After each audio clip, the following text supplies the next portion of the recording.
The Midwest Premier Soccer League is on MC22 this afternoon from Robert W. Plaster Athletic Complex on the campus of Mount Mercy University in Cedar Rapids. It's the 4-5-1 Cedar Rapids Inferno tangling with Edgewater Castle that has a 3-4-3 record.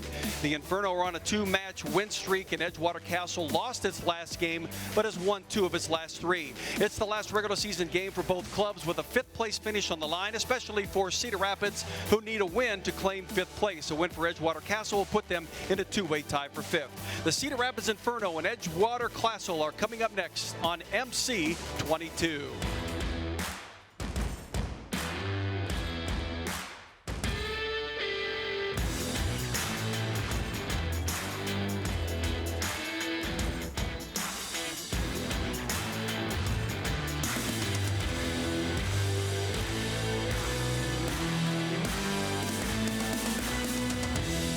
From Hodzik Field on the campus of Mount Mercy University, it is Cedar Rapids Inferno Soccer in the Midwest Premier Soccer League. Today, the Cedar Rapids Inferno hosting Edgewater Castle. I'm Jerry Koala, along with Mount Mercy University head soccer coach, Mr. Amir Hodzik, and got a couple of teams here, Amir, that are pretty balanced, ought to make a pretty good game out of this. All league is balanced. You know, we have teams between 5th and 10th place. 2 points is the only difference between them. And today's match, you know, these 2 teams are playing for the 5th place, potentially with a win. I expect, because both teams are playing offensive soccer, that we will see exciting game and lots of goals, hopefully. Coming in for Edgewater is their leader is Gabriel Cavallero, a guy that can score a lot of goals. Yes, it seems that he scores, you know, in every game. It's not one of those guys who scores once and then, you know, has a scoring drought. He scored 5 goals so far. You know, he can play multiple positions as a false 9. He can be a top of a spear. He can also go on the edges. So very, very dynamic player to watch. And for Cedar Rapids Inferno, it is Gabe Christensen, a young man who really can play the whole field at once. Yes, I think he is heart and soul of this Inferno team. You know, lots of experience with the Olympic development teams. He played for Southern Illinois Division I, and then for Des Moines Menace, which is one of the premier teams in the state. And Inferno goes as Gabe goes, so I expect lots of things from him today. Ought to be a great matchup here today. It's the finale in the regular season for both Cedar Rapids and for Edgewater Castle, and that is coming up next here on MC22.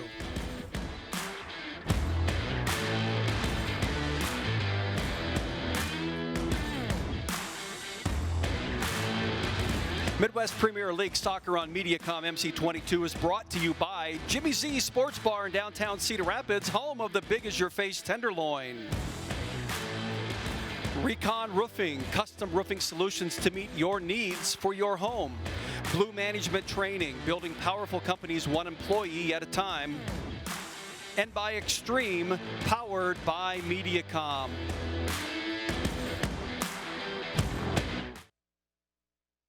And we're set for action here between the Cedar Rapids Inferno and the Edgewater Castle. And Mount Mercy head coach Amir Hodzik with me. And, you know, all of this hype building up for this particular game. Hopefully they get that adrenaline taken care of early, they can get into a steady flow. Yes, I think that the first 5-10 minutes will show us, you know, who wants to establish their style of play. For visiting team, I think keys would be quick start, establish control right away. You know, sometimes it's tough after traveling, you know, 3-4 hours to do that right away. For home team, they need to jump up early if they can, and their midfield is very strong, so I expect that they would like to control that midfield. And the Cedar Rapids Inferno are in the red jerseys, and Edgewater Castle in the blue jerseys out of North Chicago, and got an in-touch position here now, so looks as if Edgewater will be throwing it in from their defensive half.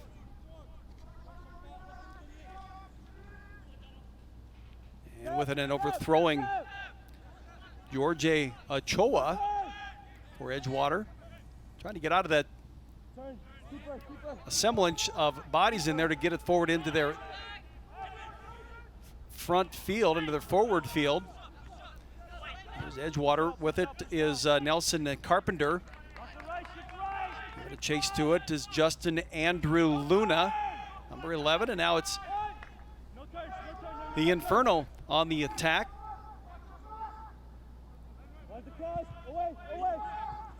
And nice lead pass towards the goal and trying to keep it from going out of the touch lines for the Cedar Rapids Inferno. Kalade Okalindero. I guess he's just trying to establish themselves, you know, trying to get the tendency of the opposition, Amir. Yes, I think that both teams kind of came out strong. I could see that Inferno is playing with 3 central defenders, and that means that they will involve their wingbacks, you know, in the attack. That would produce, you know, lots of numbers, you know, going up forward, and that's sometimes tough to defend.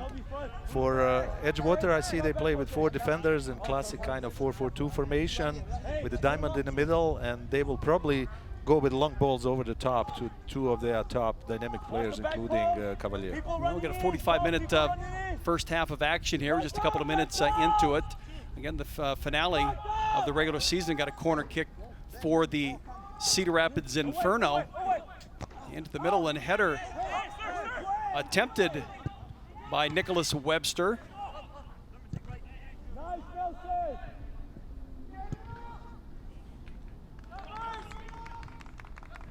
Chasing it out on the in-touch line. And it'll belong to Cedar Rapids Inferno. Beautiful day out here today, Amir. It's sunny. It was overcast for the longest time this morning, but now the sun's come out, it's become a little bit more humid. I suppose that's definitely soccer-type weather. Yes, at this time of the year especially. You need to consider, you know, they're playing on a turf, and turf is always 10-15 degrees going to be a lot warmer than what we see, you know, on the stands.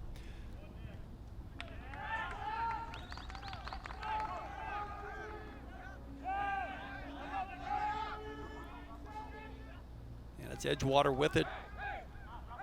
Eric Davies, the midfielder, out into the left wing, chasing down the in-touch line is George Ochoa. So they're just trying to find that seam, I would assume, huh? Amir, get that ball closer to the goal. Yeah, they are trying to move it, but as you could see, this formation that Inferno plays allows them to defend with 5 guys, but also to attack with numbers, you know, with those flank wingbacks, and I don't see how Edgewood, if they continue playing this way, will create lots of, you know, empty space in that area. And a kick that's kicked forward for Cedar Rapids. That's Lua Khan. Now Edgewater will have it.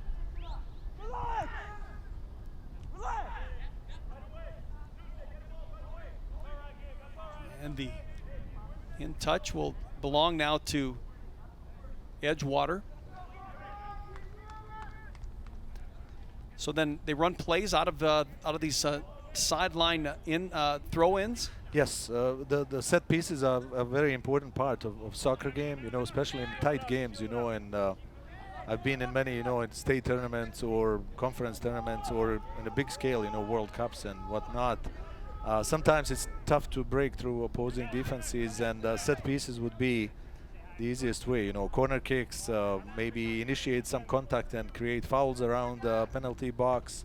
Those are always dangerous, you know, and teams are particularly working on practices, perfecting those.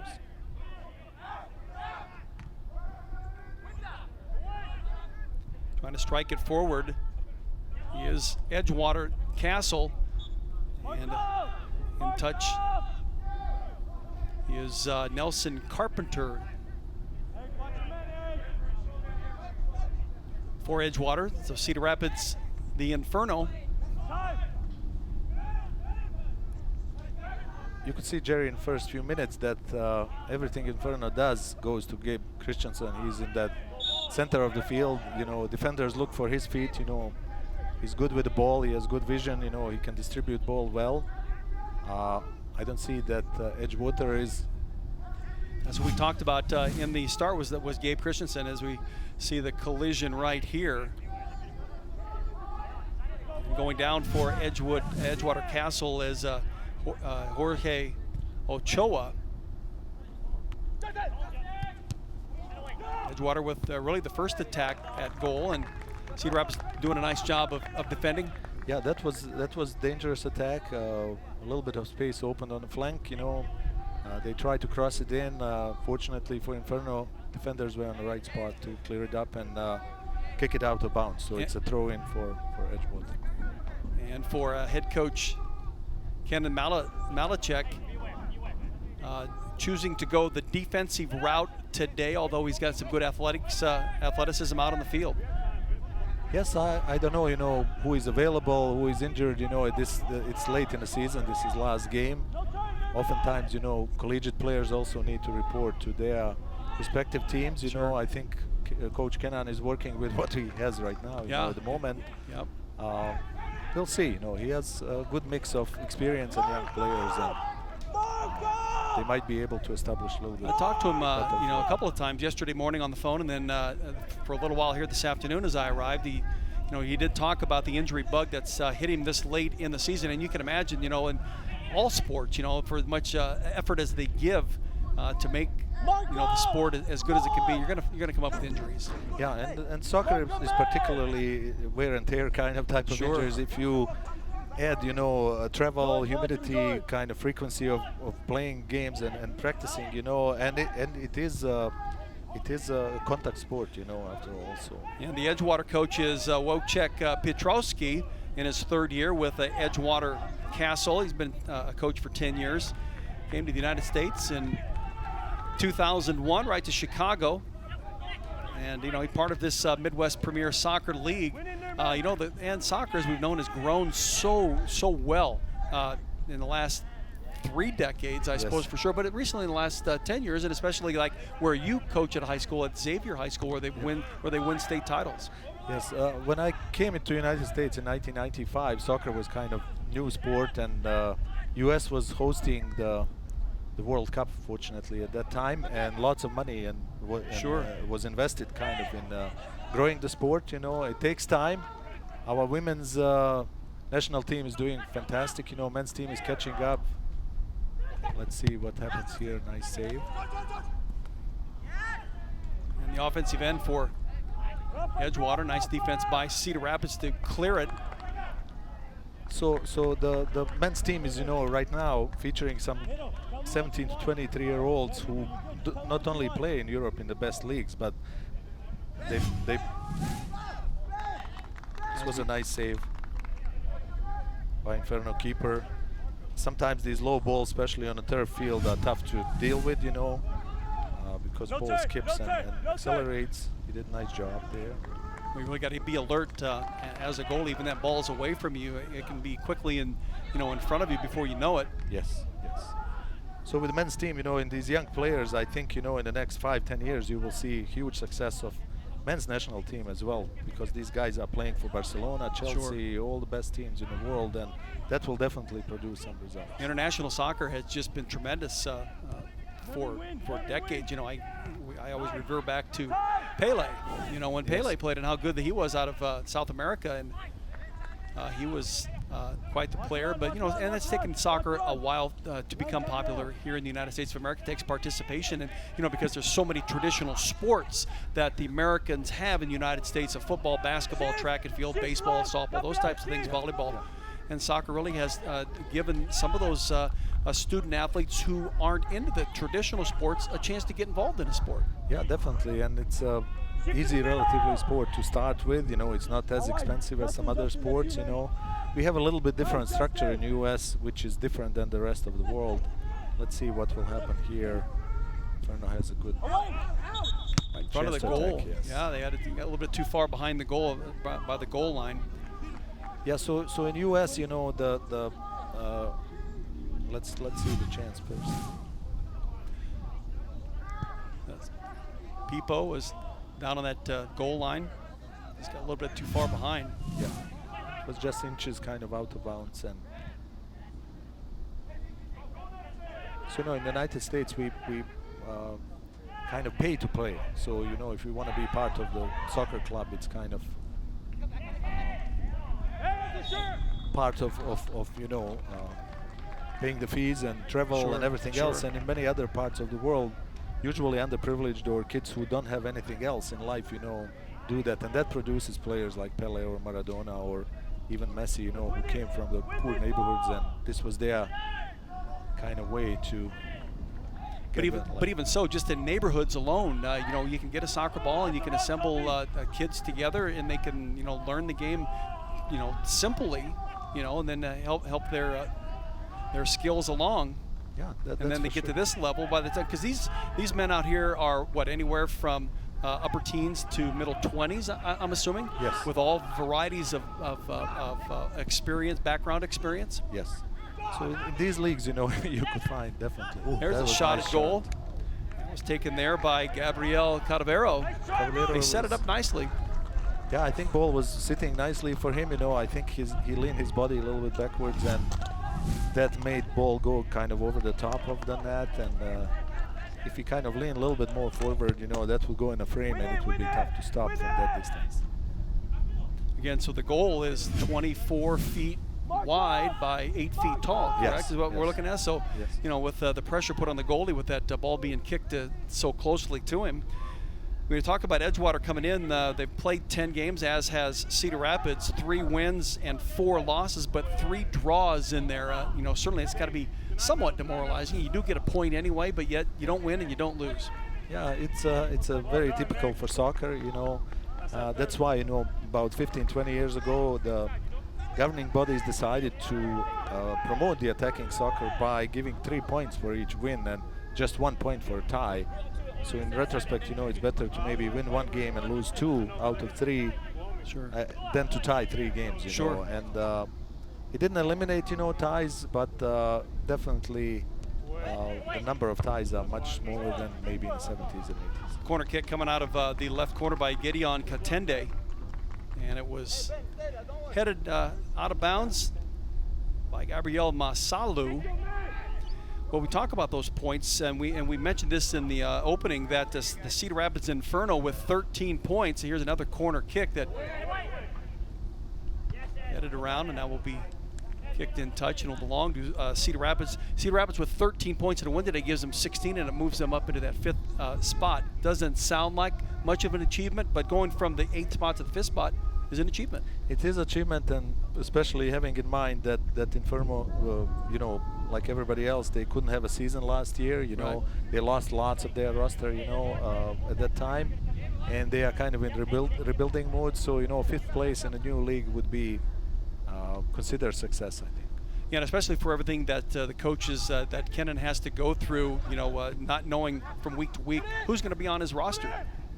You know, because of injury, because of commitments in other areas. There's one over top of the goal, and Gabe Christensen kind of bumped to the ground there. You call that like is that a good tackle or a bad tackle? It was good. Ball was going over the top. You know, nobody could reach it. I see. Soccer is kind of contact sport, and sometimes, you know, shoulder to shoulder contacts are allowed. You know, and usually one player gets stronger and knocks the other one down. You get a little leverage on them. You know, Yes. get that strength going, and you know, speed obviously makes a huge difference. Yes. For.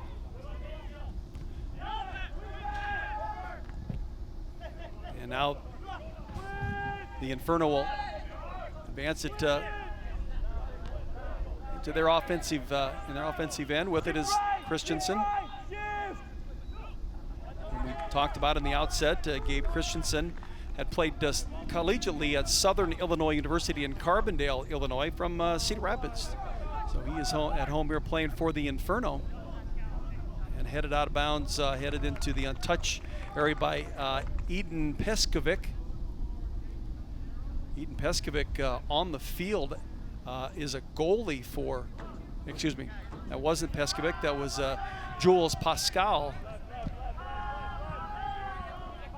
And it seems that, you know, in talking with Kenan, you know, prior to the game, just giving athletes a chance to participate, you know, even at this level, whether they have any ambition to move forward or not, it's just that the idea that they're out here participating. Yeah, I think the biggest disadvantage for American soccer was in any other country you have 5-6 tiers of soccer, you know, like Sure. in England, you know, and people work in a factory and then play, you know, for a 5th league team. Here we didn't have that other than Major League Soccer Right. and Premier Developmental League, you know, a little bit. Right now we have USL 1 and 2 leagues and many leagues like this one, you know. I really like both teams' kind of mission statements, and they really want to promote soccer and make it accessible to everybody in their communities, you know, and I think that will really definitely help growth of sport, you know, in those communities. Absolutely. You know, the way soccer, you know, can be grown, again, to get more participation, you know, from, you know, high school student athletes, you know, collegiate student athletes who just, you know, needing to stay in shape and keep their skills up to speed. Jorge Ochoa out on the left goal line, and ball was already out of bounds, so it will be a goal kick for Inferno. So can he roll that? Can he kick that along the line? Is it still inbounds? If it's still on the line, he's rolling with it? Okay. So even if just one tiny part of ball is touching the line, it's still in play. Okay. It needs to be completely out in order to be out of play. So we've got the officials out here. We've got a referee and 3 assistant referees. Takes a 4-man crew, huh, to... Yeah, on this level, you know, usually it's a center referee who is making decisions. The linesman job is mostly to observe what's going on, you know, watch for offsides. When ball is out of bounds, that's their area. You know, they take care of their quadrant, as they call it. Let's see what Inferno can do here. Lua kicked that ball into the penalty area.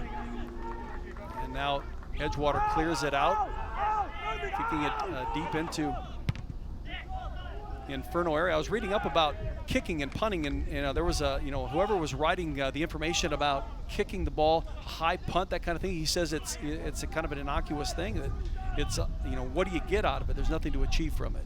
Yeah, you know, I'm not, as a coach, big fan of it. You know, every time you do that, for example, if you punt the ball, it's 50-50. You set it up, you know. So you can lose possession without you can lose easy, but you know, there are teams who have usually target forward, somebody who's higher and taller, and goalkeepers are pretty good in targeting those players, and then those players do little flicks, you know, and that can create quick attack. And in general, you know, I like when teams build from the back, but these days, you know, lots of teams are pressing, and you could make mistake in that final third, which could be costly. So it's kind of pros and cons for everything. Yeah, they really, you know, I guess they call it marking. You know, it'd be like the man-to-man type defense in a basketball game. But you know, do they assign themselves to a particular player? Can they pick out a Gabe Christensen and really put a couple of players on him defensively? Yeah, we had cases, you know, when you have one strictly dominant player, they put somebody to shadow kind of and be close to, you know. Yeah. It's dangerous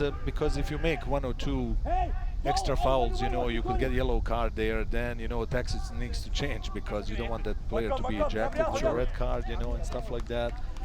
Defensively, you know, you could play man-to-man defense, you know, and have a good matchups that way.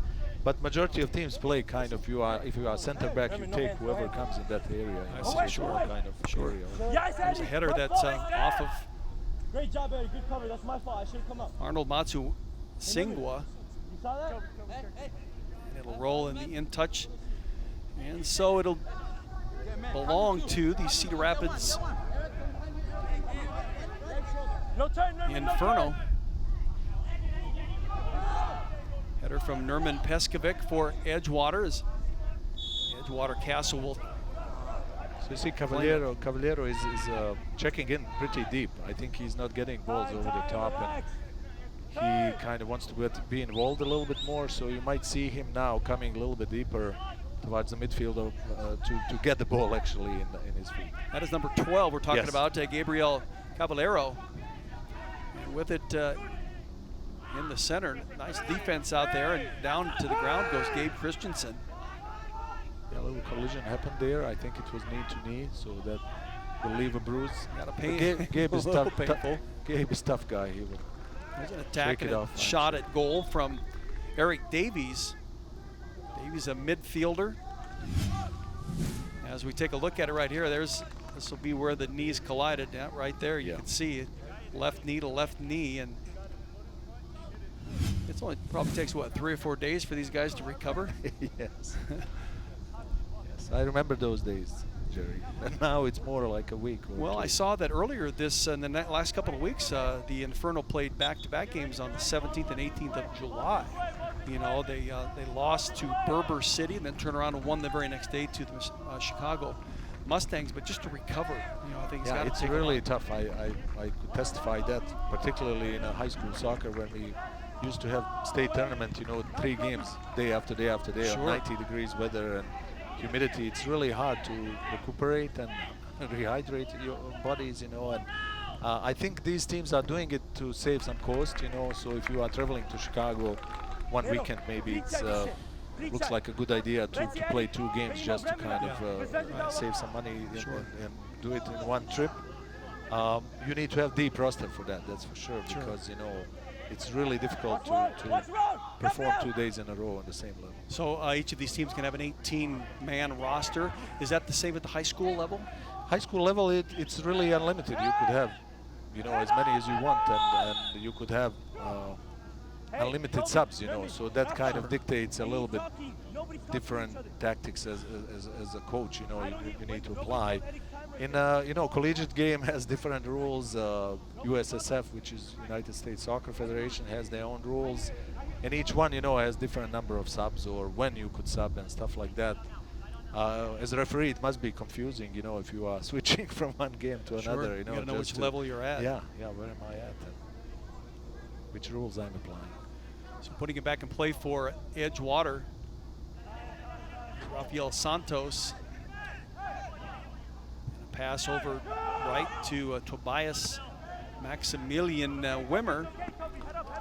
Yeah, usually these long, high balls are a gift for goalkeepers, because they have advantage, obviously, using hands in a box, and when you don't have numbers and you just launch ball there, that's usually easy prey for goalkeepers, to catch. Emil Murtik is in the goal for the Cedar Rapids Inferno today. Saw him out here earlier. I arrived here at 3 o'clock, and he was already here, getting himself prepared for this. Yeah, he's a dedicated kid, played high school soccer here in Iowa, in Waterloo area, and collegiately later on, and was very talented and always really well built for goalkeeper. Tall, long arm, sure. Yes, and good reflexes, he moves his feet well, distributes ball well, talks a lot, goalkeepers really need to command because they have the best vision of the field, kind of, and they really command the defense, and their defenders.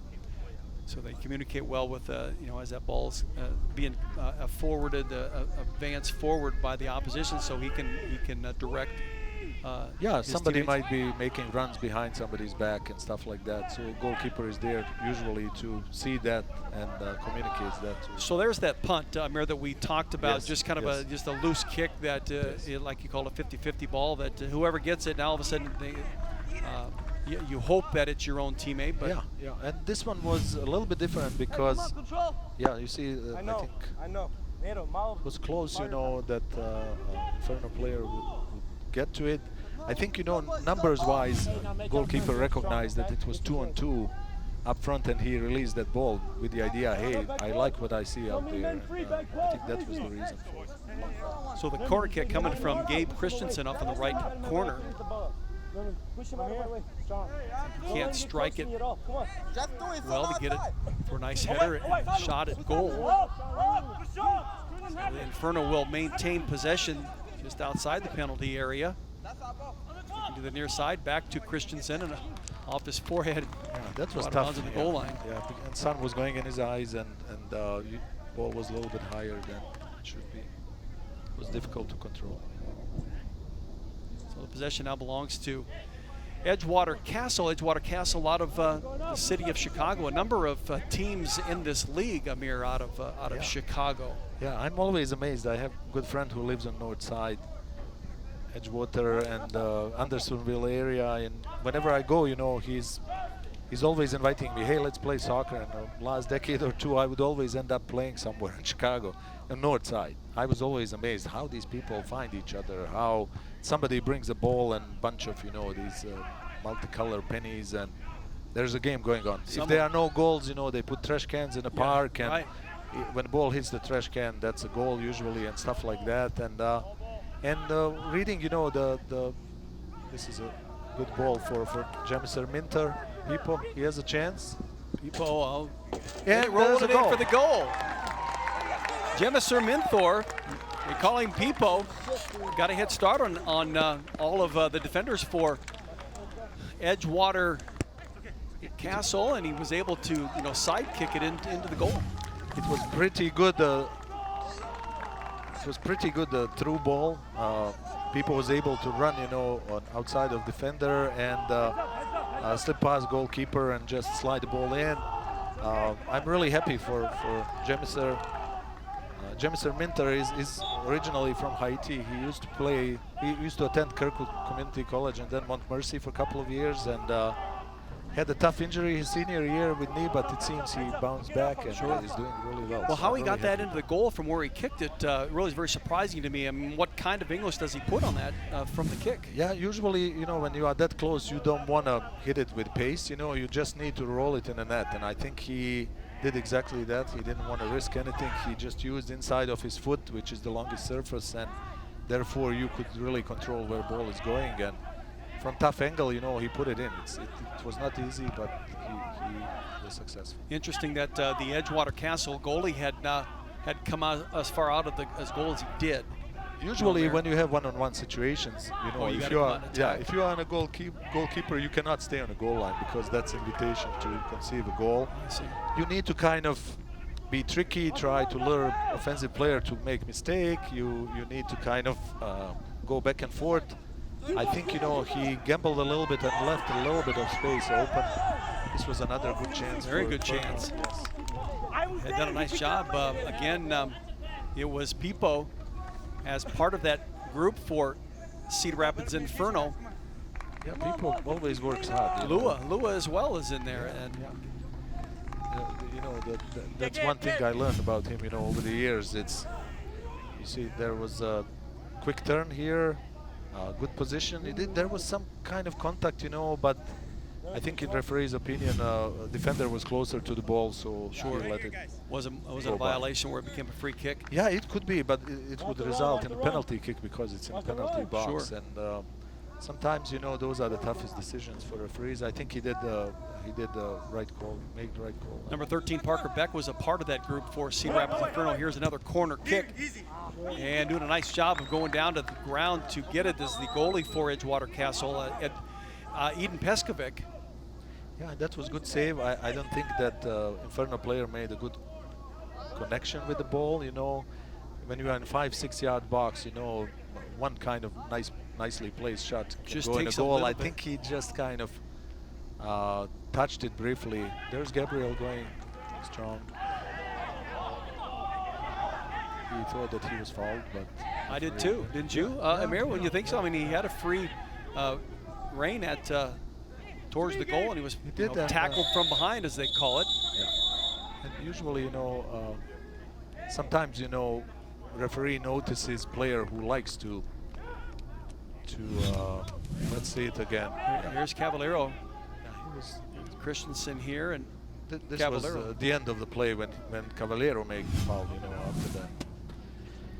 Ref is talking to him. I think it was in referee's opinion maybe retaliation for the foul that was not called. He was is that probably right? a little bit. Yeah, So the it's soccer even? players are Even? sometimes trying to do it that way. Yeah, I imagine because there is so much contact, and you Yes. have so little time really, to make those decisions, and the yeah. players are coming from different angles, and Yes, that's really for to make the sure. right decision can be very difficult. Yeah, and in the referee's defense, on Cavallero's. Oh, that was. Here's nice shot. Ochoa right over the top of the crossbar. That was really well placed shot. But I think because of the height of Emil Murtik, 25 at the goal line, I think that's helped him a little bit. I think here's the shot right through the center of. Yeah, it was good Field. shot, just a little bit over the top. Edgewater's done a nice job, Amir, of setting up their center fielder to. I want to tell you, the first 15 minutes they surprised me. They created more than Inferno and definitely look a little bit better. But Inferno, with the high press and really experienced players up top who can score, kind of re-established themselves in the last maybe 15 minutes of this half and took control of the game a little. Well, people with the goal for the Inferno at the 28:55 mark of this first half gives the Inferno the 1-0 lead as we get into the later stages of this first half of action. Are there different times of a half, Amir, when you I guess, turn up the heat a little bit, get a little more active, try to be more aggressive? Yeah, it depends on the score, Jerry. It's like if one team is leading 1-0, there's really no need unless you have momentum going. You really want to score another goal or two, to be safer. But if you are down, obviously you want to get that momentum back and maybe tie the game before the halftime. So I'm thinking that Edgewater might be a little bit more aggressive offensively, in the last 10-11 minutes of this half. Yeah, I think they have confidence in themselves that they've had a couple shots at goal where I think they know that they can get it set up. They haven't missed by much. Yeah, there were a couple of really good shots. Unfortunately for them, none of them on target, on the frame, and they really didn't test. I guess either Inferno's you make it or you don't goalkeeper. make it, right? There's nothing close in it, is there? Yeah, but they didn't make Inferno keeper work hard. You need to put balls on the frame and test the goalkeeper and see, how is his confidence and stuff like that. So here comes a free kick from Edvin Rizvik. Pass from right out into the left wing and taking it forward to Pipo. Edgewater again doing a nice job of defending here. Yeah, they're doing pretty well. There's one thing that's working against them, but there is a huge gap in the middle. Their defense, is not pushing up quickly enough, and when they create attack, they attack with some numbers, but when they lose the ball, then the defense is really exposed because of the big gap in between the lines. And that's where head coach Kennan has been able to put his players out there with that extra defender. Yeah.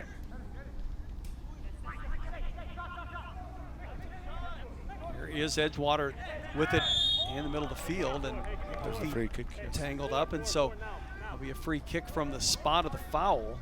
It's Jorge Ochoa. That's a pretty good spot, about 25 yards from goal. For a good free kick shooter, this is perfect position because it's close to the middle of the soccer pitch.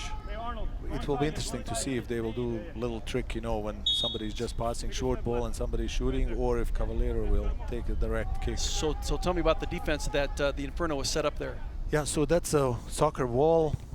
Usually, that was nice save. It was a nice kick, a nice hook kick that was saved by Murtik just on the left or right left low portion of the goal. Yeah, I think that Cavallero found a way to go around the wall.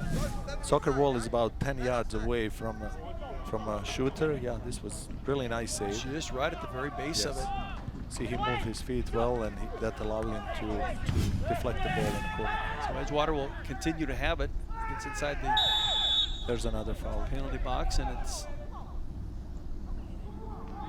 Is that going to become a free kick then for and for Edgewater? I think Inferno is pretty aggressive in that area around the box, and sometimes that can haunt you if you make too many fouls there, because one of these balls will end up in the back of your net if So you the continue statistics making prove fouls. that it'll happen, right? Yes.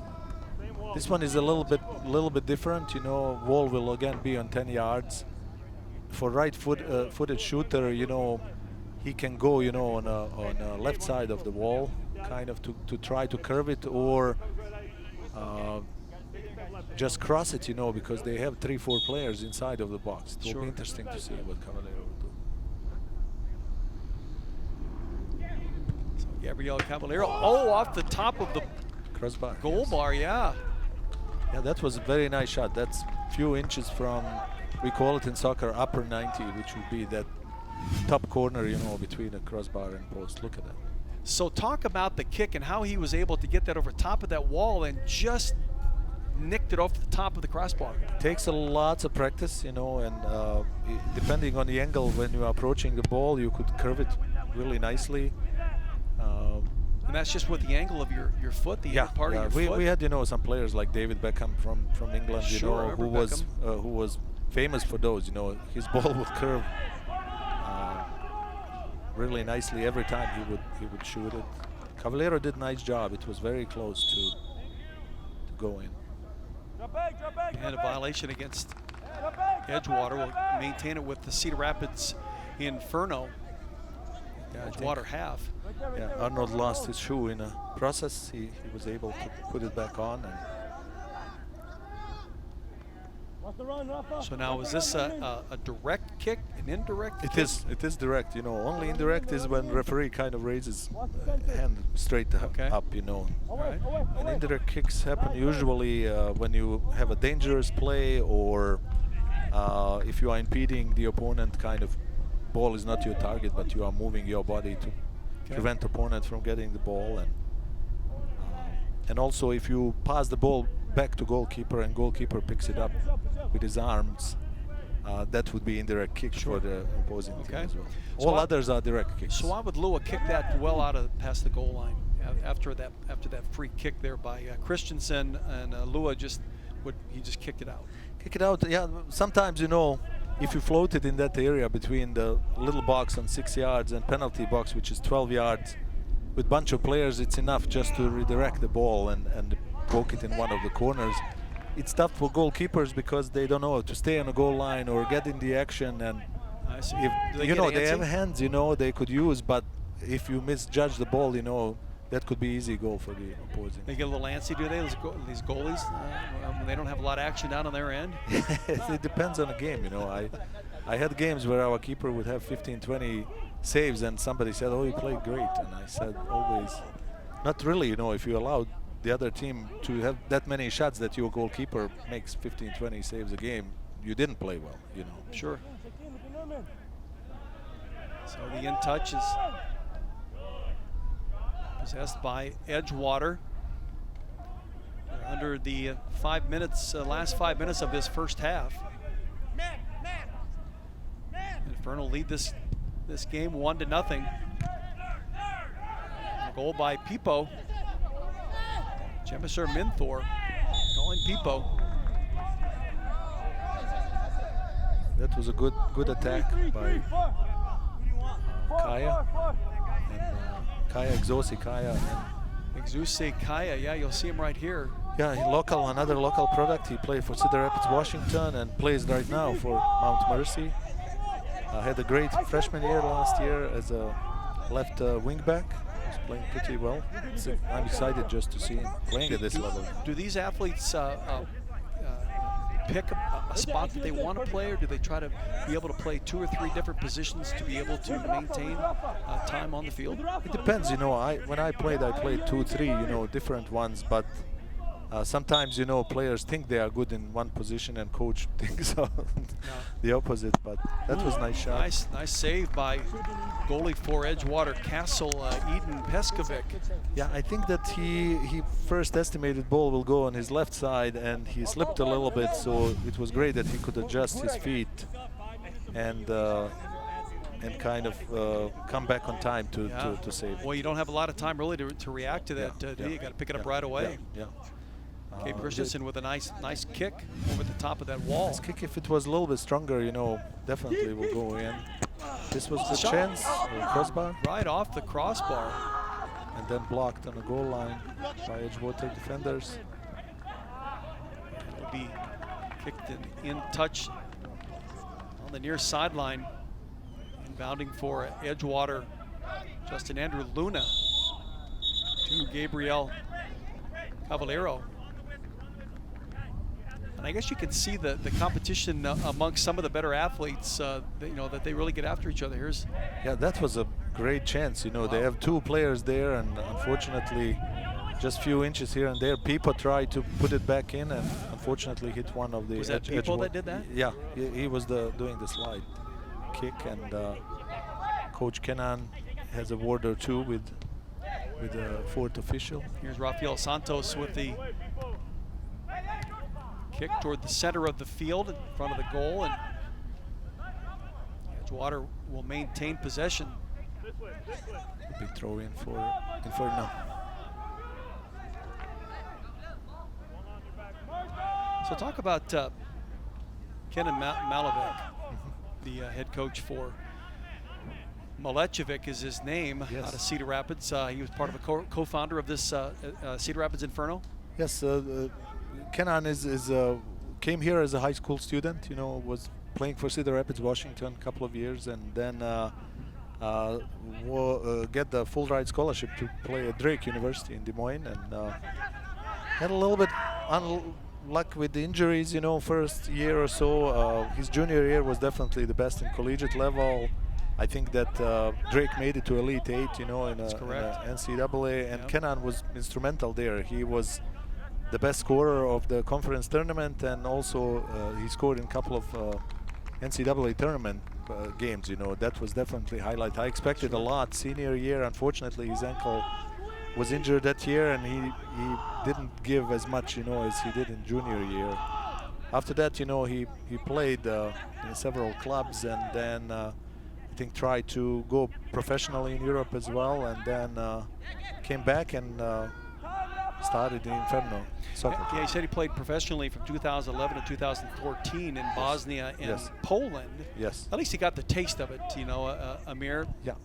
At some point in your life, you got to figure your body just can't take so much. Yeah, it's really tough, because you could be a dominant player here on a certain level, collegiate and stuff, but if you go in places like Europe or South America, there are a million other Kenan Milicevics, and I think, he tried that, for several years, and was able to stay professional, and just dedicate his game. But I think, with injuries and stuff, he was just telling me that the other day his quad is really bothering him a lot. He was coaching Linmar High School, this spring.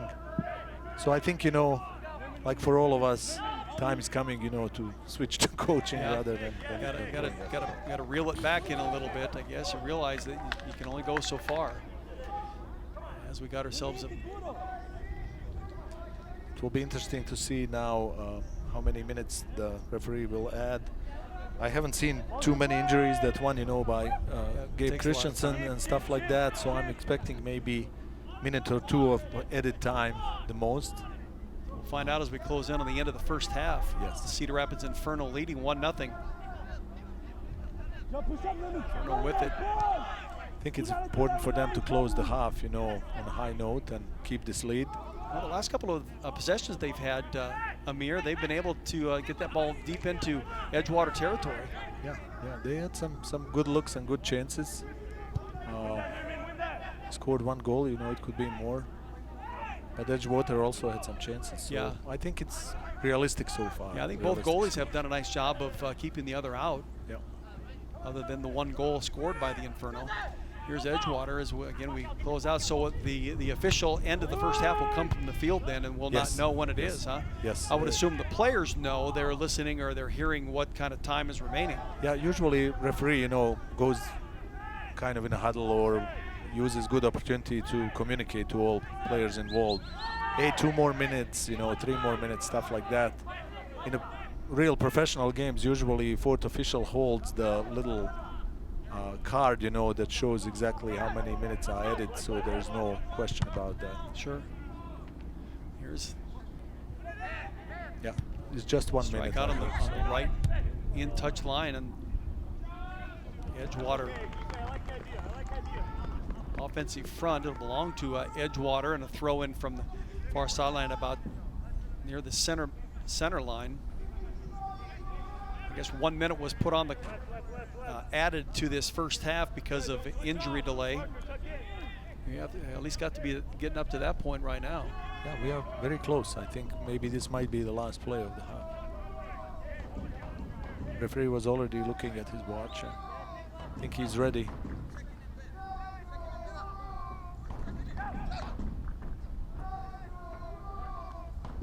So on the inbounds to Jorge Ochoa. Defended well by the Inferno. With it out there is Lua. And this is the halftime. We have reached the halfway point of this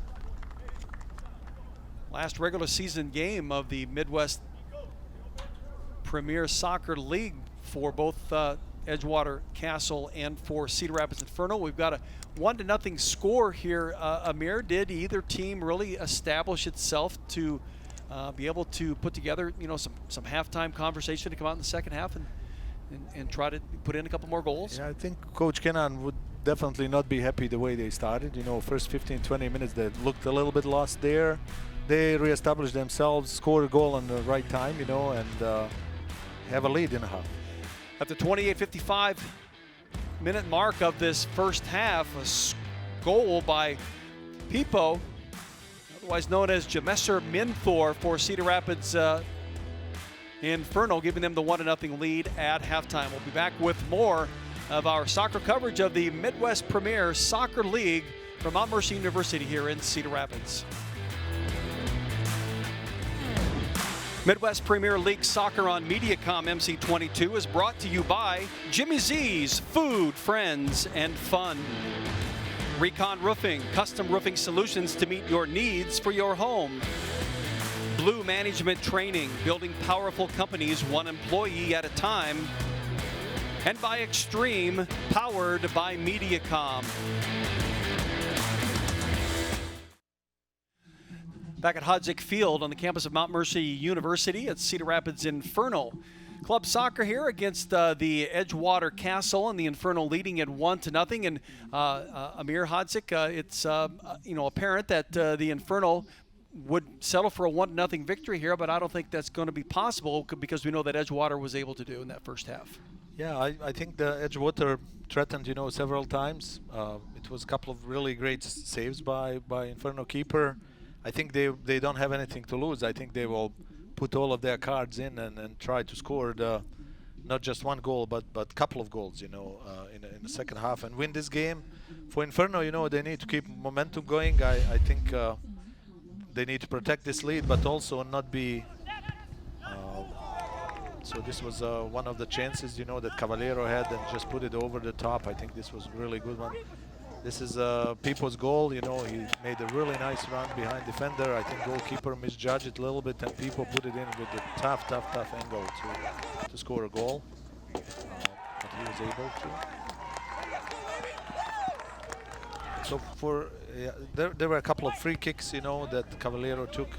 This one was a really great save down in the left low corner, and then this one that hit just the upper 90 kind of crossbar post kind of area, and then Gabe Christensen had that one free kick that was really well saved by Edgewood. So again, all 11 players involved. Let's take a look at what stats had been accumulated here in this first half. Yeah, it's pretty even, you know. Shots are 6-6, you know. Corner kicks, Inferno had a few more. I think that Edgewater was clearing ball out of bounds, you know, a little bit more. Saves, you know, 3 saves each for goalkeepers, but great saves. All 6 saves were fantastic, you know. Fouls pretty even, you know. I think there was nothing out of ordinary, you know, a couple of fouls here and there. Low number of offsides, which tells me that defenses are sitting a little bit deeper. That's usually associated with low risk, so I'm thinking we'll see more offsides probably second half if teams kind of want to claw themselves out and win the game. You know, they will need to risk and play high defense. Well, we'll see what happens here as both teams are in at halftime, or just starting to come out and get their halftime strategies set up for second half. It's 1-0 Cedar Rapids Inferno leading Edgewater Castle here from Hodzik Field on the campus of Mount Mercy University in Cedar Rapids. Midwest Premier League Soccer on Mediacom MC22 is brought to you by Jimmy Z's Food, Friends, and Fun. Recon Roofing, custom roofing solutions to meet your needs for your home. Blue Management Training, building powerful companies one employee at a time. And by Extreme, powered by Mediacom. 15 minutes of halftime, giving these two teams a chance to rejuvenate themselves for second half action. After what we saw in the first half, Amir Hodzik, what do you anticipate happening here in this second half for both of these clubs, Edgewater Castle and Cedar Rapids Inferno? Edgewater needs to come out blazing, you know, if they want to come back in this game. You know, the best way would be to, in the first 15 minutes of a second half, to tie a game and then see, you know, where game goes, you know, and stuff like that. So they really don't have anything to lose. So I anticipate they will push numbers up and risk a little bit defensively, which could be really useful for Inferno, you know. So Inferno has the 1-0 lead, but in soccer that's not safe lead, you know. It's just enough to make one mistake, you know, and you are leveled again. So Inferno should defend and protect this lead, but by any means they should not just sit in the back and wait, you know, for punishment to come. So I think they need to be dangerous. I think they will sit a little bit deeper and they will play on counter-attacks. They have 2-3 fast players up top that can do some damage, so I expect Inferno to play a little bit more direct second. Do you think Coach Milicevic then will maintain the formation that he started the game with? We'll see, you know. I see that it worked well, you know. They didn't conceive the goal. I don't see the reason why wouldn't they switch, you know. Yep. I see they still have those three center defenders with a deep sweeper. They have 2 fullbacks who will be wing backs. Yeah, it's pretty much the same, you know. Maybe the center forward will be top of a spear, and wingers, you know, on both sides will play a little bit kind of in the background rather than staying high in the line. This is the Midwest Premier Soccer League for Mount Mercy University. It's the last regular season game of the 2021 season. I'm Jerry Koala, along with the Mount Mercy University soccer coach Amir Hadzik at Hadzik Field. You're probably wondering how the two names coincide. Well, it's the same person named after the guy who's been here for 25 years, Amir Hadzik. And, you know, the facility is beautiful. What Mount Mercy has really done with all of their athletic facilities as we get second half started here. It's really wonderful. We you know, didn't have home for a while. We played in local parks or Tuma or Xavier High School at Lower Kingston, and to have something like this is phenomenal. We have a locker rooms, you know. We have just across the street is the Rinak Athletic Center with a wellness center, and we have our trainer station there. So, you know, for us it allows us to, you know, finish the game in the locker room, take a shower, right away go to recuperate with ice baths and stuff like that. In the meantime, there's big screen coming down and we are watching our games and analyze a little bit. So it allows us really to bring different type of kids, and we really enjoy having players from 17 countries in our team.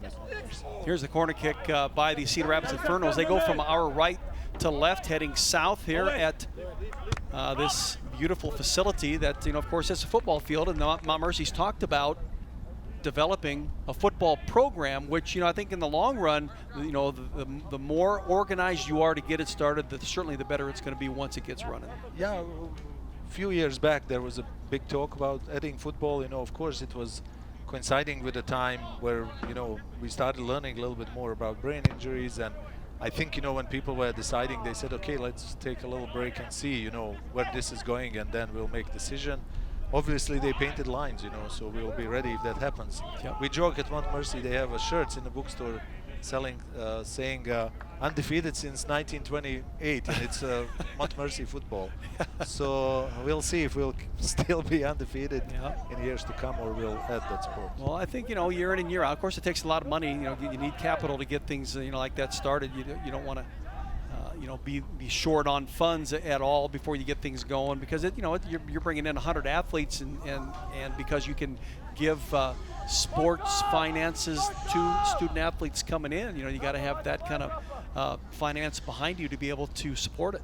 Yeah, it's interesting concept. You know, obviously we talk about big leagues and Division I athletes, but sooner or later, like conference realignments, things will happen in the small schools too. You know, we play in the Heart of America conference with many schools from Kansas City, and one of the best, if not the best, conferences in the nation. You know, and if you wanna play in that league, you really be in the top in every sport. You know, so we are doing well. We have our baseball coach Jack Dahm, you know, who is huge success at Creighton and Iowa, and now is coaching in Clinton. Over the summer, we had Larry Yoder, took softball team all the way to NAIA World Series. We have Aaron Jennings, who played professional basketball, played for Northwestern, is our basketball coach. You know, we have Coach Alan Kudulic for women's soccer, who is director of CRSA Soccer Club, you know, so he will just bring a good group of kids here, you know, and they will be successful in no time. But you have a beautiful facility, and that's really a drawing point, you know, for some of those student athletes. Yeah, it's great, you know, and you know, I was a little surprised at the university. Okay. Just quick turn here, And A good really nice, deflection there. nice try by people. You know, Sure. He's left-footed, so this was aligning perfectly for him. Yeah. Unfortunately, it was blocked. Shift right, quick. People is a tall, fast forward. He works, very hard, and he does create opportunities for others and gets those same opportunities back to him. Yes. There's one that goes out on the goal line, and a throw-in will come from the goal line for the Edgewater Castle. I think it will be goal kick, because the Inferno player just kicked it out of bounds, kind of. Okay. Along the side of Okay. the goal, and goalkeepers have option to put ball wherever they want in the little box at that side. So Does it have to be a kick, Amir, or could it be a throw-in for no, him? it cannot be thrown. It needs to be kick. Rules changed last year. Before, goalkeeper would need to kick that ball outside of the penalty box. But right now, he can pass it to his own player who is maybe a yard or two away. And many professional teams are doing that, and there are some advantages to it. But if teams are high pressing you, you could easily make mistake. And if you make mistake in that area, it can be really damaging to your team. With a 1-0 lead in this soccer match, the Cedar Rapids Inferno, they look confident in these first 4 minutes of this second half.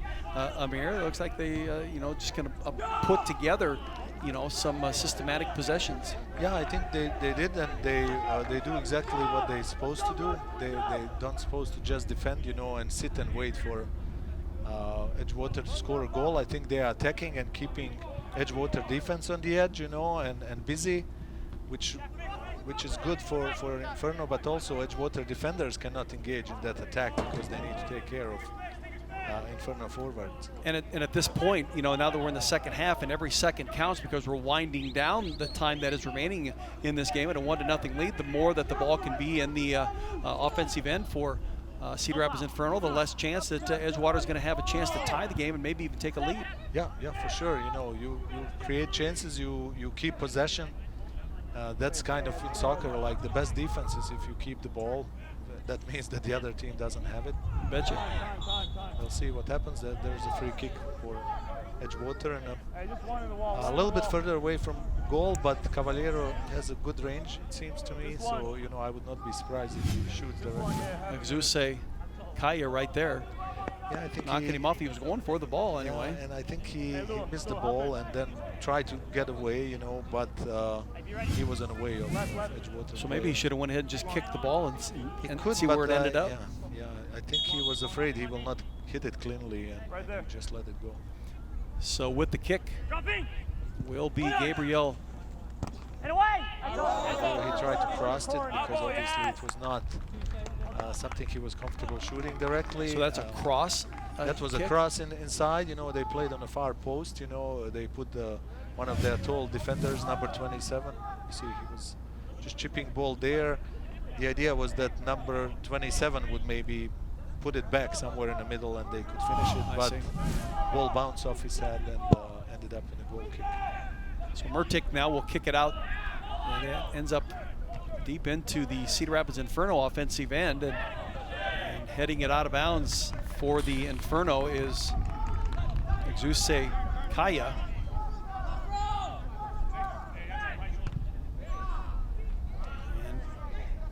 I think it's thrown Touched by Gabriel Masalu, and so Cedar Rapids Inferno will have possession of it. It looks like the Edgewater Castle just a little bit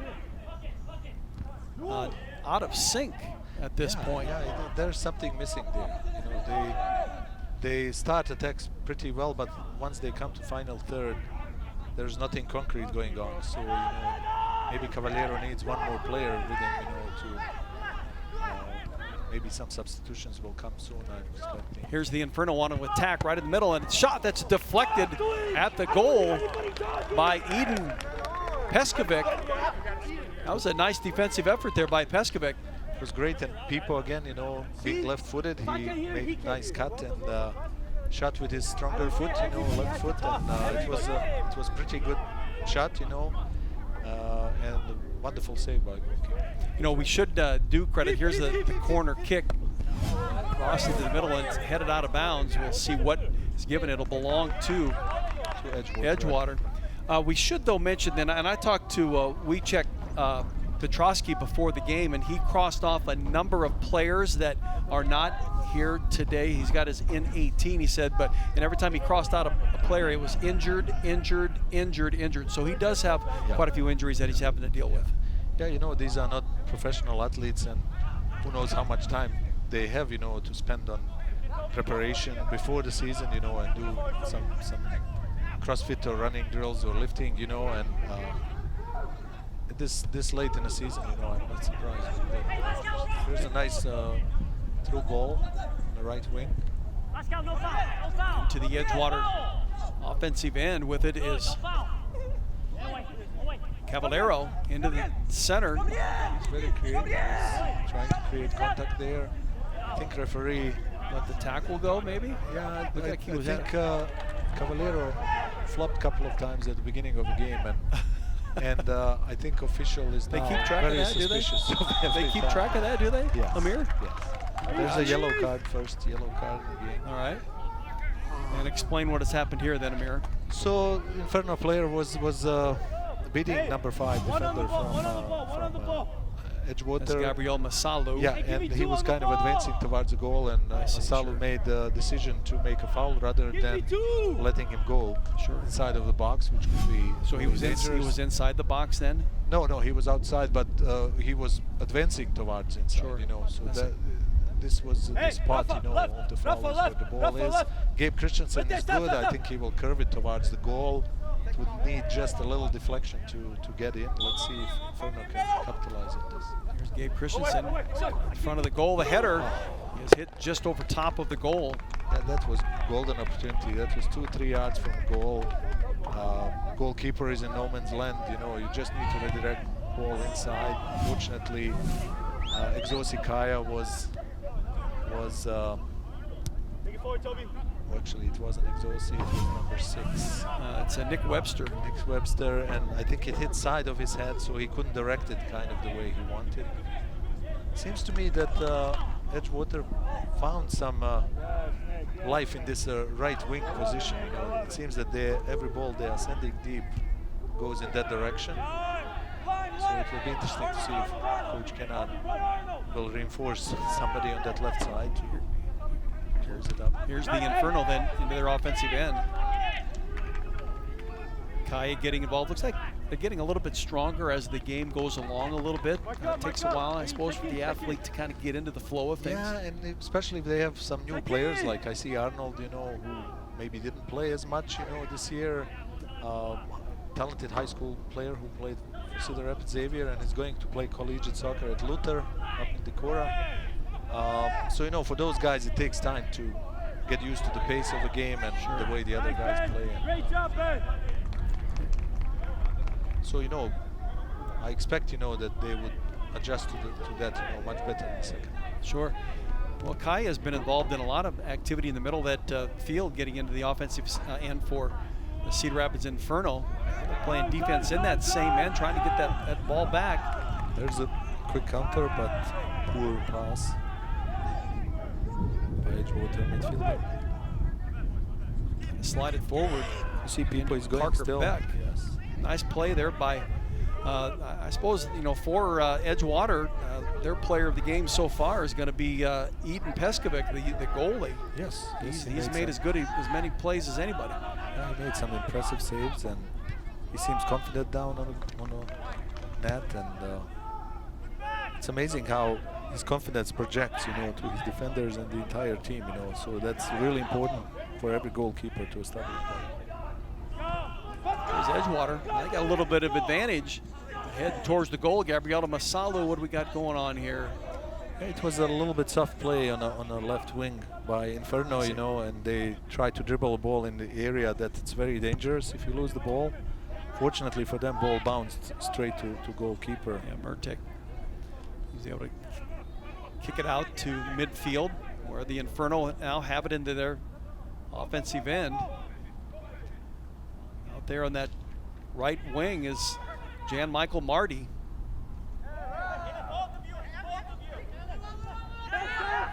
Promising attack. Here's Lua Conplade. There's a shot from, a deep shot that's going to go a little bit high. Yeah, Exosi, I think, could take extra touch and set himself a little bit better for this shot. I think he rushed a little bit and tried first touch. You know, he had plenty of space ahead of him. Well, if that ball moving the way it is and try to, Yeah. hit it squarely, Yeah. it can't be easy. No, it hit definitely outside of his foot and curved out. So you see, golf is not the only sport where you could Slice and hook slice it. it. Yes. So there are other references to other sports in the sport of soccer, huh? And you know, it's easy when one like myself does that all You do it time. enough Yes, times where yes. you get used to it, huh? That's why I got rid of my golf clubs, Amir. That's a strange sport for me, you know, Is it? because every other sport you work harder and results come, but golf is the opposite. You need to be in the flow and relax and Rhythm, stuff, yeah. and then things go well. And Perfect swing, it's not necessarily about being in good physical running condition, is it? Yes. But I never learned that. You No. know, I came to some point, but then I just digressed. We're going to get a corner kick here for Edgewater. That's Rafael Santos. Set the ball down. Stay there, Parker. Let's see if Edgewater can do something in a set piece situation. Here it is, right in the middle, front of the goal, and It was dangerous. they had a chance at it though, didn't it? Look to me like the header was missed. Missed, and ball was that kind of sitting on that 6-yard box line. Fortunately for Inferno, their defenders reacted quicker and cleared up the mess. They do. And once that ball hits the ground, I suppose you just got to start kind of kicking at it for an open area, I suppose. Yeah. And you know, from that distance, it's enough just really to tap it in, you know, and it could be easy goal. 30 minutes remaining here in this second half. The Inferno with a 1-0 lead. Jerry Koala and Amir Hadzik from Mount Mercy University in the regular season finale for both of these clubs, Cedar Rapids Inferno and the Edgewater Castle.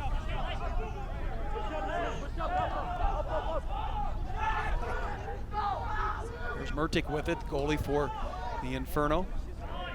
Try to set up some try of a scheme here to get that ball into their offensive end.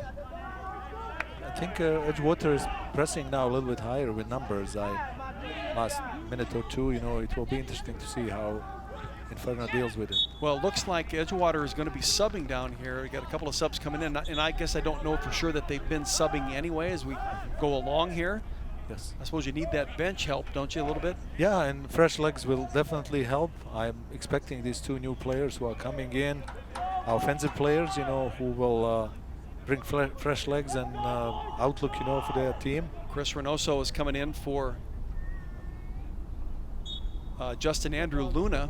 Also going out for Edgewater is Ben Lindau. I believe coming in for him was Freddie Irakaiza. Freddie looked to me, you know, looking at the stats and stuff, like somebody, good midfielder who can create some good passes. Maybe that's what Cavallero needs, you know, somebody to help slide him the ball along. in. Yeah. Yes. Well, you know, I think at this point we talked about the injuries that Edgewater has gone through, so you're trying to piece together a soccer team, and you know the talent just isn't there. The chemistry isn't there. I think for a real strong point, you know, in how a team performs. Yeah, it's hard to know, you know, in this league, teams play, you know, once a week and a weekend. Guys have a limited time. Maybe they practice a couple of times a week, you know, and I don't know, you know, what's the situation with the players. Are they all live in north side of Chicago? Yeah. It's kind of tough sometimes, even if you live on south side or west, you know, just to get to practice each day. It's ordeal, you know, a couple of hours, and so I'm not sure, you know, how Edgewater players, how often they are together and how often they play together, and that can result definitely in that disconnect. Sure thing. Here's the Inferno with it, moving it up into their offensive end. Nice forward pass by Kolade Okalandari. Lua having the ball kicked away from him and out in touch, and looks like it'll belong to. It will be thrown for Inferno. Okay. So deep down the left in touch line. Usually, you know, somebody will post up in the box, pretty much like you see in a basketball. Yeah. And you see people is doing that, and then try to cross ball in. Unfortunately, there was nobody. Pipo on the again. other side. Yeah, he's very active today.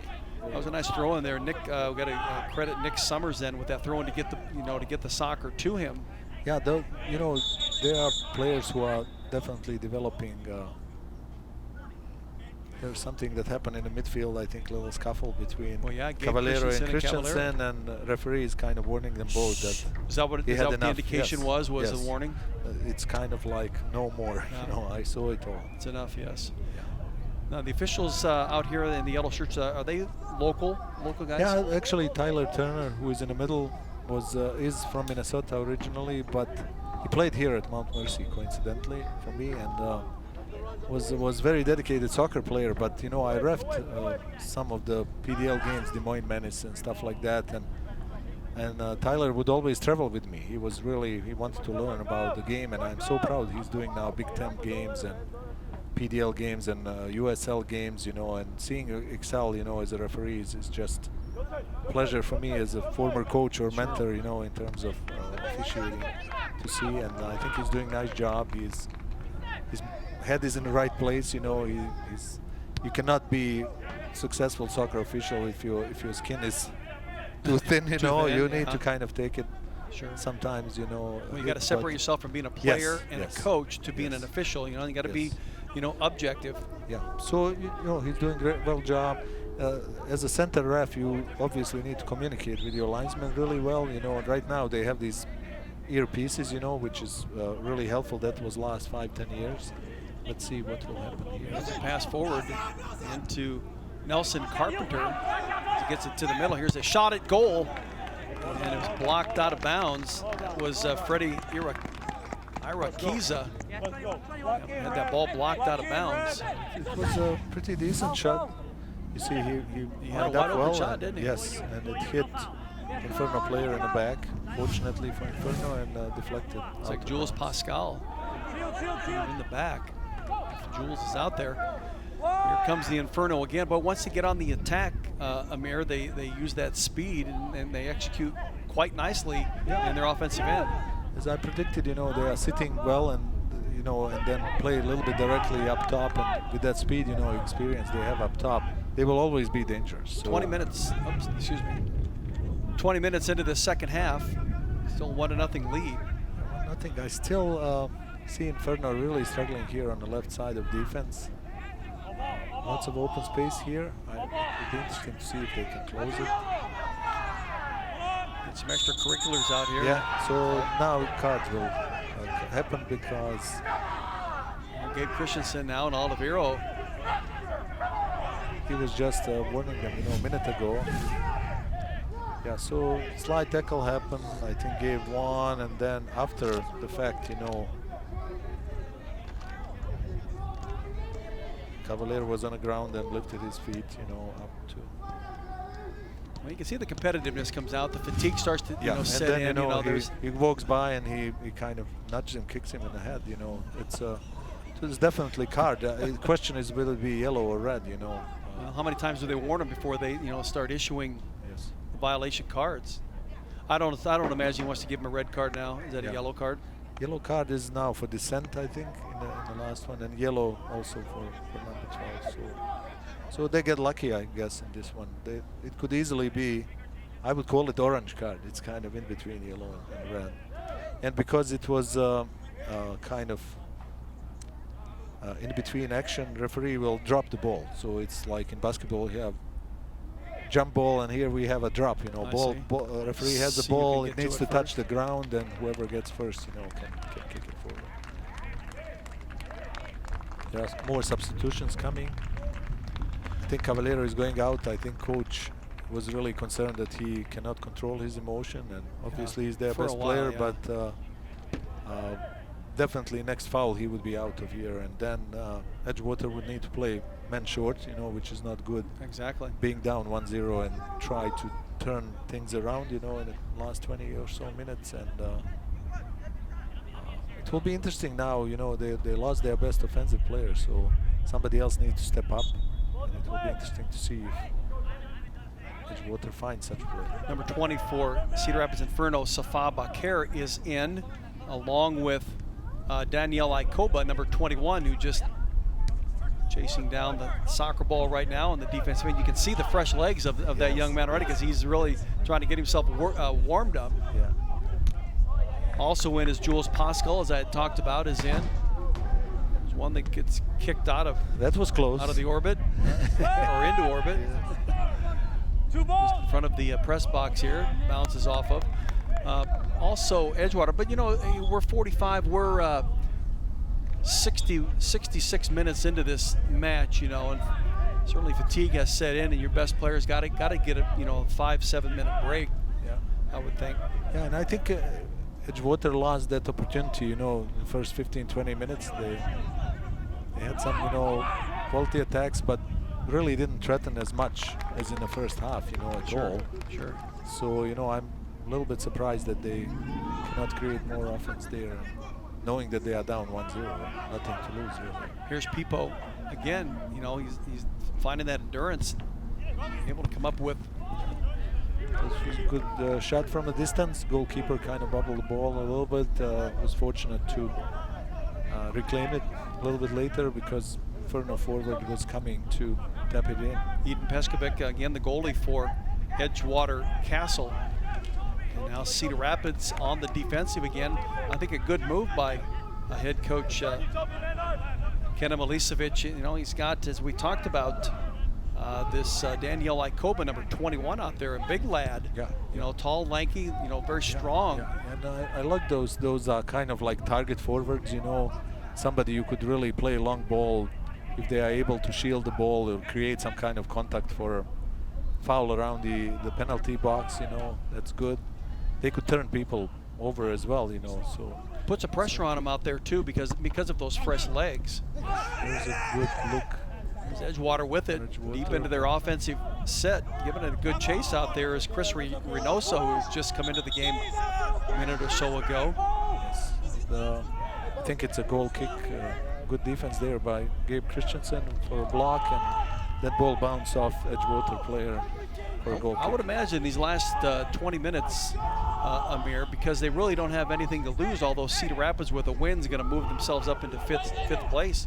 You know, we might see some really terrific activity here in these last 20 minutes. Let's hope for it. I hope these fresh legs for both teams will produce something. It would be certainly nice to see a few more goals in a game. Goals are always exciting to see. They are.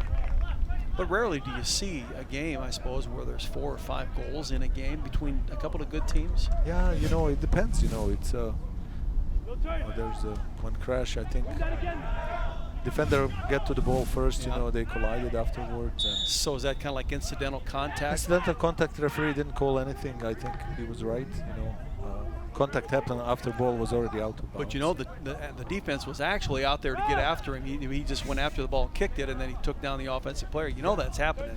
Yeah, and I want to tell you, in soccer we have slide tackles, and they could be effective way to win the ball. They could be dangerous too, you know, because if you misjudge just part of a second and catch somebody's leg rather than a ball, you know, that's easy decision for referee to card you, you know. So you need to really master that craft of slide tackle if you want to use it. Here's Edgewater, Castle with it into their offensive end. Beat that defense. Nice play out there by Murtick. Read it beautifully. Beautifully, and ball bounced just ahead of him. Those are sometimes really tough for goalkeeper to deal with. He was ready for it, you know, and picked it up pretty nicely. Well, he got a direct shot at it. Yes. Murtick was right there. You know, he was covered a little bit first few tenths of a second of that ball flight, so he judged it pretty well. Sure. Here's Edgewater Castle again with some defense, so they come up with a possession. Kicked into the offensive set, but Murtick again right there. Right there, and he quickly threw it to his teammate, you know, for a quick counter attack. It didn't work.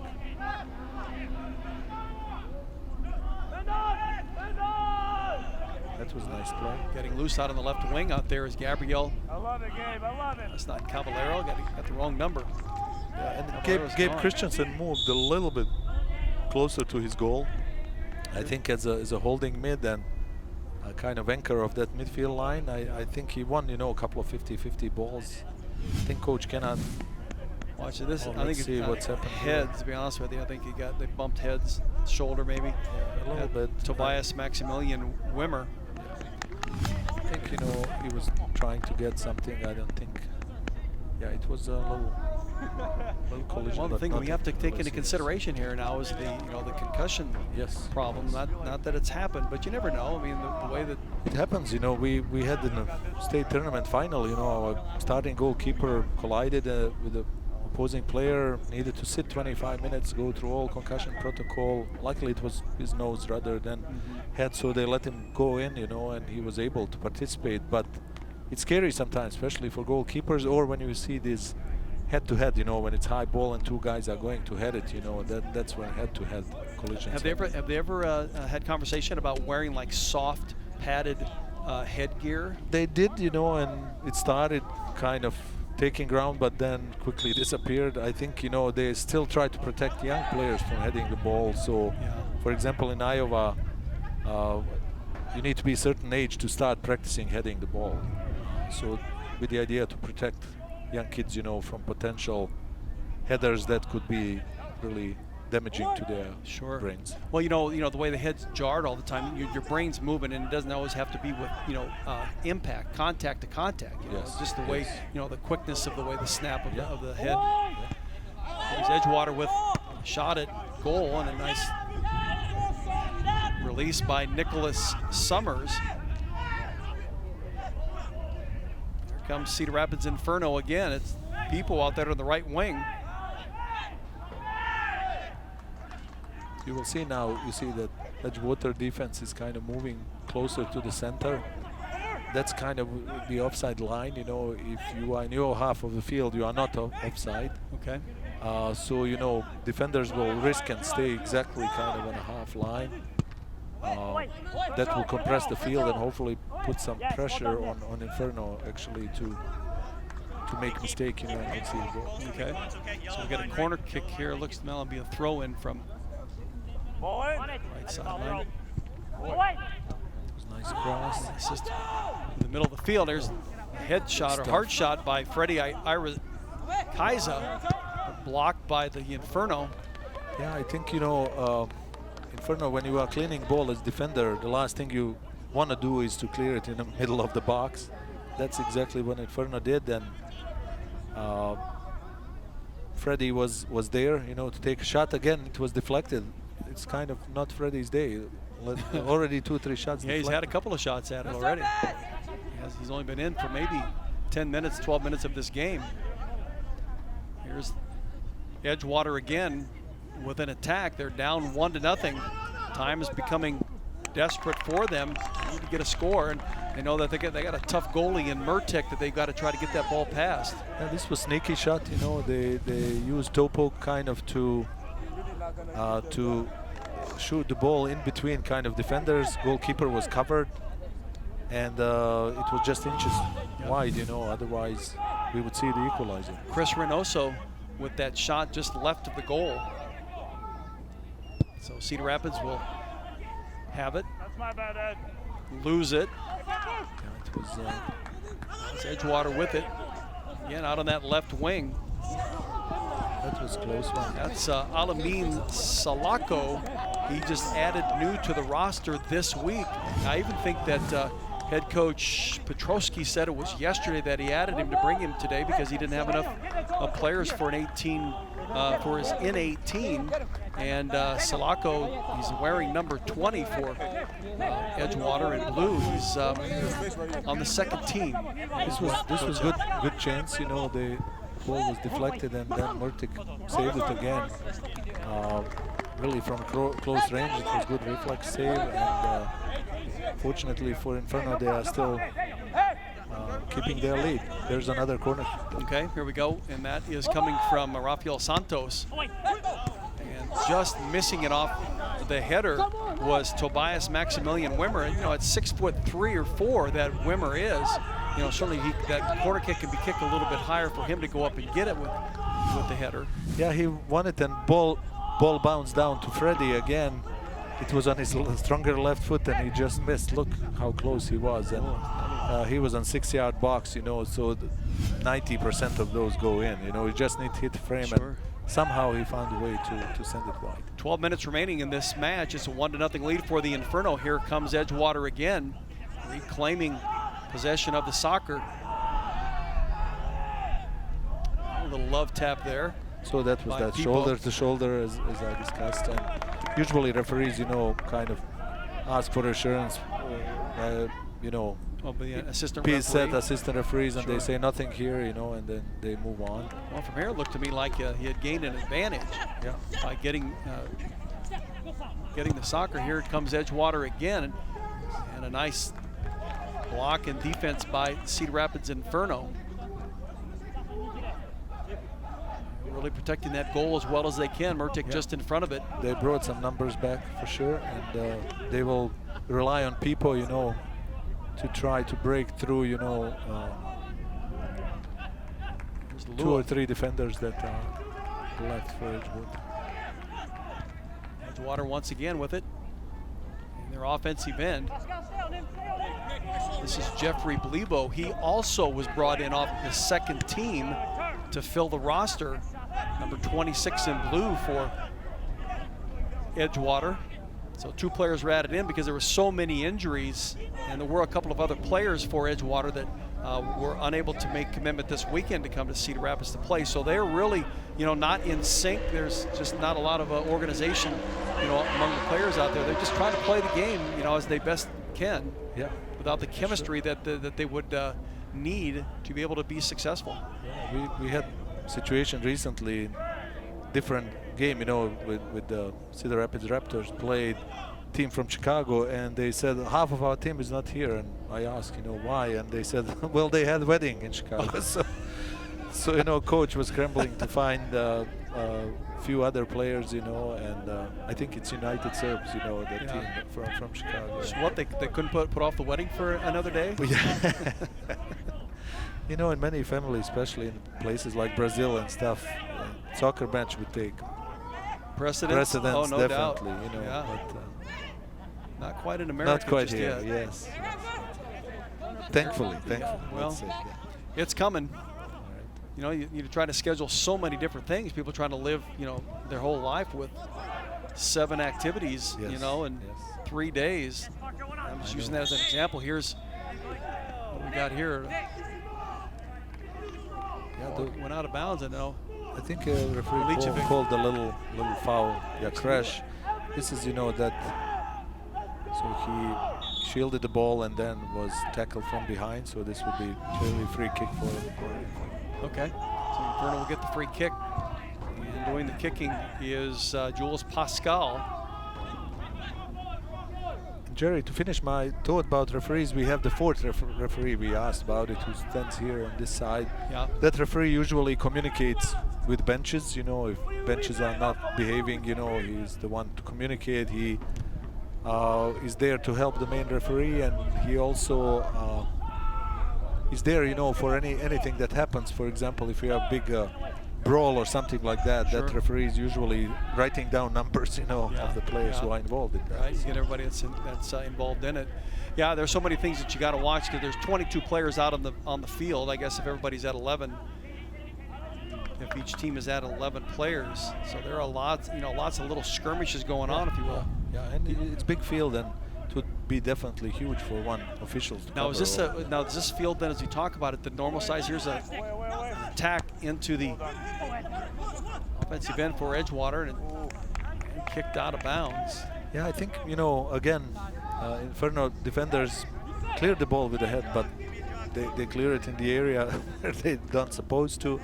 Fortunately, again, you know, Edgewater player hit it with outside of the foot, and it ended up in an out of bounds goal kick for Inferno. So is this a regulation size field then? Yeah, when we were building it, you know, one thing was I wanted to make it as wide as possible. We were a couple of yards short, you know, from maximum 120 by 80. This is maybe 120 by 74, 75. So Yeah. so close enough. Sure. What's 6 meters? You know, when 74 across anyway, the way it is. And Yeah, 100, it's, would you say 130 in length?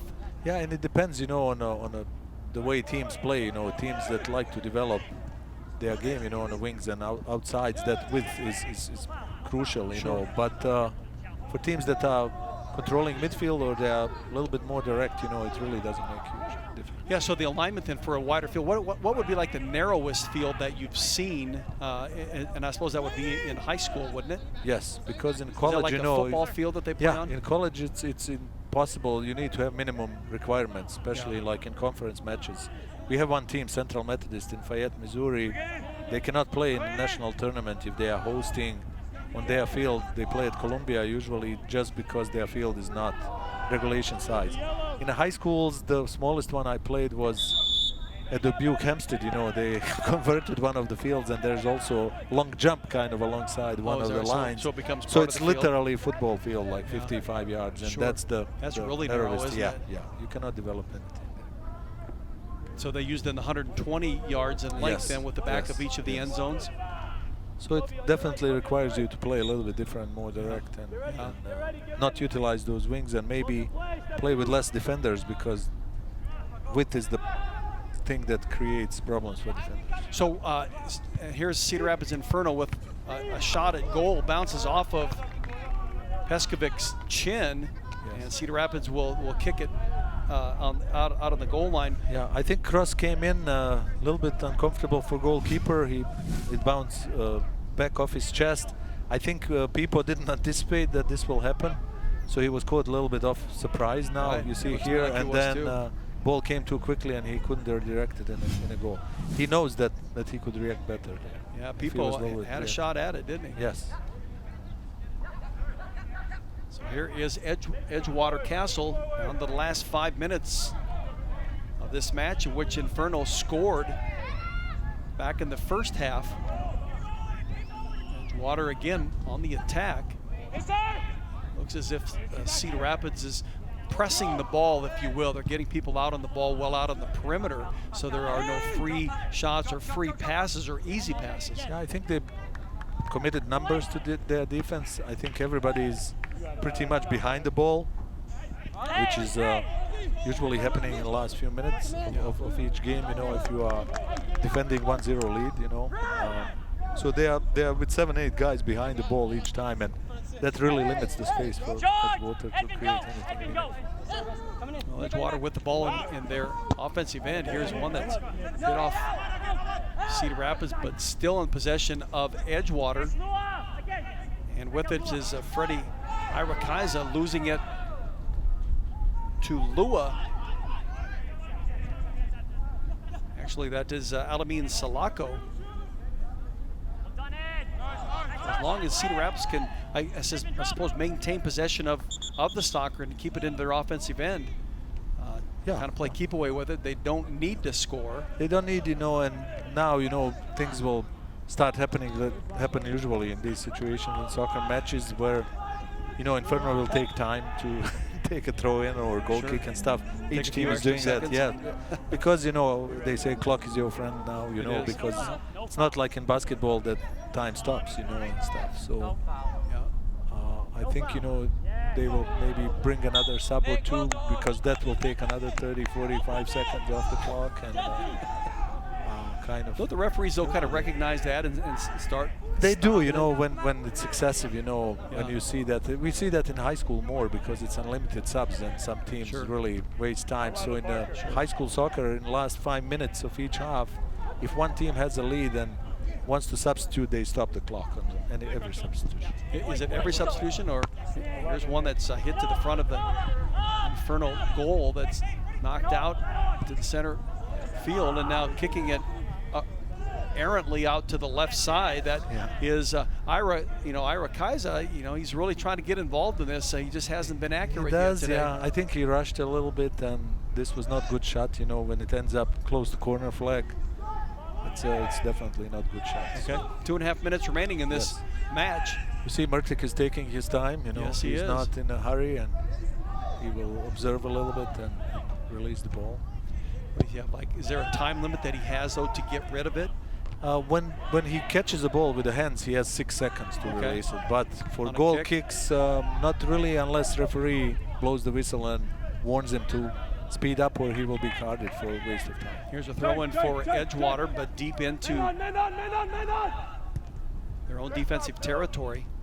Cedar Rapids just trying to mark up on each player. Get in front of him, not allow any open shots at goal. 1.5 minutes remaining. Guess who is there to close the gap? Gabe Christensen. He's come back in. He's everywhere where he's supposed to be. Well, the one that we haven't seen come back in for Edgewater has been Gabriel Caballero. Here's Christensen right here. He gets nudged out of bounds. Yeah, and to protect the ball. And the other player get the yellow card for the attack. So that was another card. Okay. The number 25 of Edgewater. So that's 3 yellow cards we've seen here in this game. Yeah, that's kind of average. What we see in the games, you know, it could be more or less.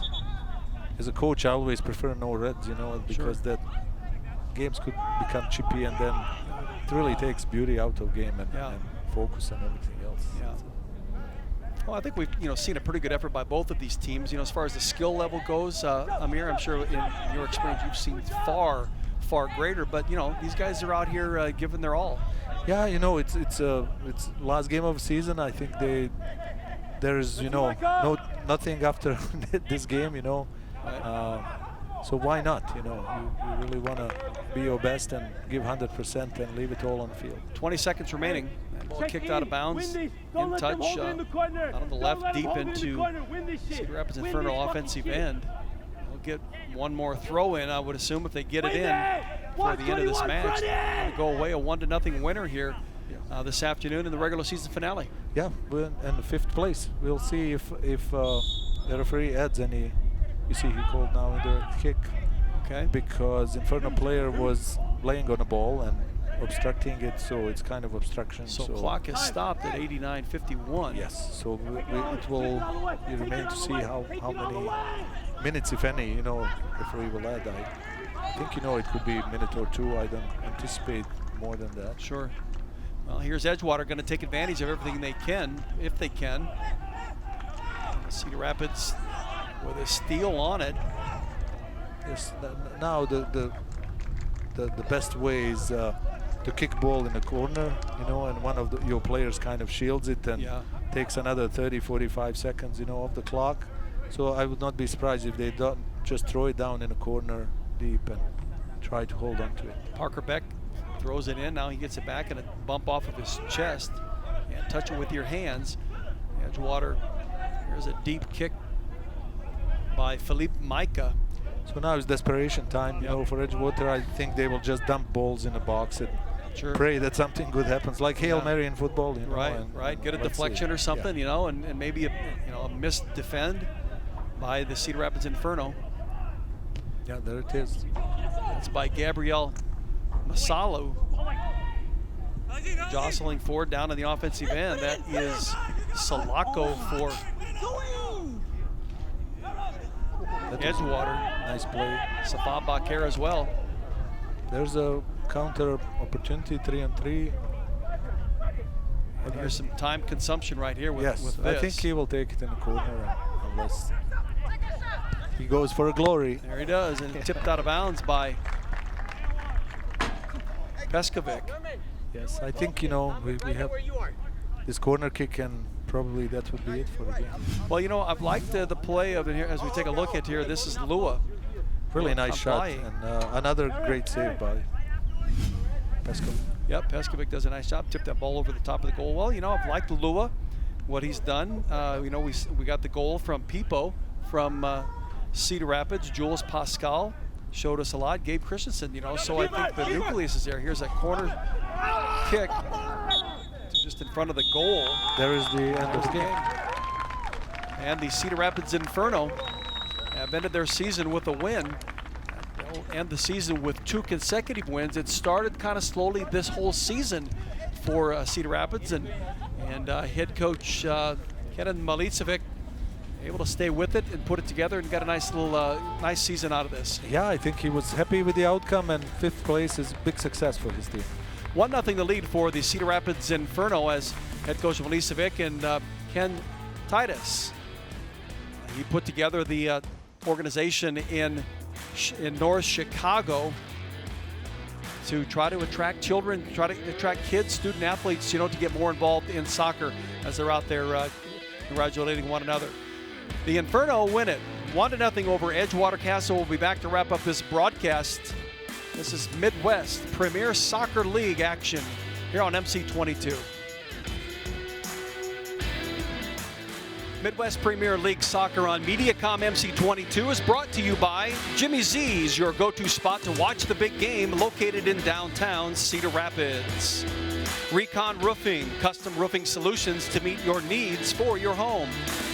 Blue Management Training, building powerful companies one employee at a time. And by Extreme, powered by Mediacom.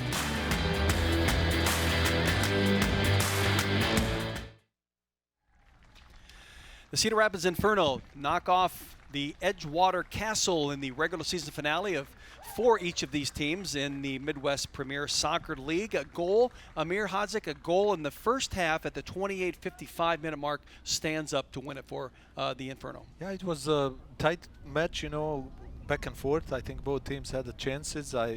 Inferno used their chance to score, and they needed that. They defended really well second half.